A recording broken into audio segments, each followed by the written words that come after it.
కూటమి ప్రభుత్వం గురించి రోజా ఎప్పుడు విచ్చలవిడిగా మాట్లాడుతూ తను అవాకాలు చవాకులు పాడుతూనే ఉంటుంది. కానీ ఆ గాడిదకి ఇంకే పని లేదు, పని పాట లేదు. 24 గంటలు ప్రెస్ వాళ్ళు వచ్చి మైకులు ముందర పెట్టంగానే ఎవరి గురించి మాట్లాడాలి, అట్లా పవన్ కళ్యాణ్ మా అధ్యక్షుడి గురించి మాట్లాడాలి, లేదా లోకేష్ అన్న గురించి మాట్లాడాలి, చంద్రబాబు నాయుడు గురించి మాట్లాడాలి, ఎవరో ఒకరి గురించి టాపిక్ మాట్లాడుతూనే ఉంటుంది. ఎందుకంటే ఆమె హైలైట్ అవ్వాలి కదా అన్నిట్లో.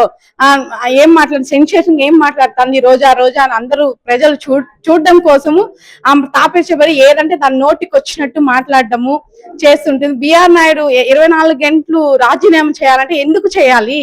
ఇన్ని రోజులు ఏం గాడిదలు కాస్తున్నారు? ఇంత ముందు అంతా ఉన్న వాళ్ళంతా ఏం చేస్తున్నారు? బాగా చేశారు, పరిపాలించారా? ఈ పరిపాలించే వాళ్ళని ఎందుకు రాజీనామా చేయమంటున్నావు నువ్వు? పరిపాలించే వాళ్ళని కూడా రాజీనామా చేయమంటే అంటే ఇంకా ఉన్నది దోచుకోవడానికి అయ్యో అలాంటి వాళ్ళు లేదు కొండపైన అని స్థాపిత్ర పడుతున్నారు రోజా. నీకు ఇంకేం పని పట్ట లేదా రోజా? నీకు